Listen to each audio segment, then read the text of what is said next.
Сәлем достар! Бүгін біз пішіндер туралы сөйлесеміз. Пішіндер бұл біздің қоршаған заттарды сыртқы көрінісі мен бейнесі. Олар заттарды ажыратуға көмектеседі. Мысалы, доп, дөңгелек, кітап, шаршы пішінге ұқсайды. Негізгі пішіндер дөңгелек, шаршы және үшбұрыш. Біздің айналамыздағы барлық нәрсенің өз пішіні бар. Жан-жағыңа қарасы, ойыншықтарының, үйдің, тіпті үстелдің де пішіні бар.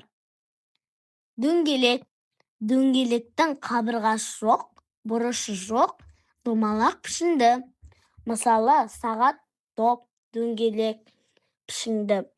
Жан-жағыңа қарашы, тағы қандай заттар дөңгелекке ұқсайды? Шаршы.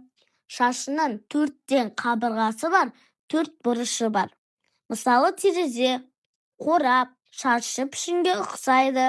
Тағы қандай шаршыға ұқсайтын затты көріп тұрсың? Үшбұрыш.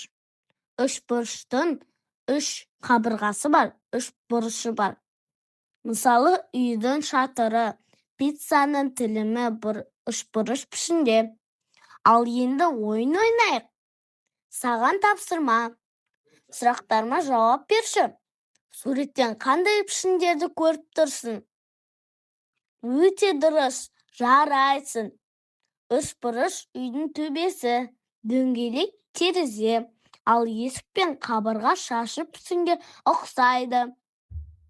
Пішіндердің түсі қандай? Төбесі қызыл, терезе көк, есік жасыл түске боянған. Қабырғасы сары. Тамаша, жауаптарының өте дұрыс. Енді санайық. Неше үшбұрыш бар? Неше дөңгелек бар? Неше шаршы бар? Жауаптарын тексерейік. Үшбұрыш үшеу, дөңгелек бесеу, шаршы төртеу. Керемет балақай, сен өте ақылдысың. Енді пішіндерді ауада салып көрейік. Дөңгелекті салайық. Үшбұрышты салайық. Шаршыны салайық. Жарайсың.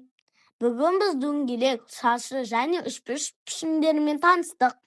Әр пішіннің өз ерекшелігі бар. Дөңгелекте бұрыш жоқ. Шаршының төрттен қабырғасы бар. Ал үшбұрыштың үш қабырғасы бар. Енді сен айнала қарап, пішіндерді оңай таба аласың. Сен бүгін өте жақсы жұмыс жасадың. Келесі кездескенше сау бол!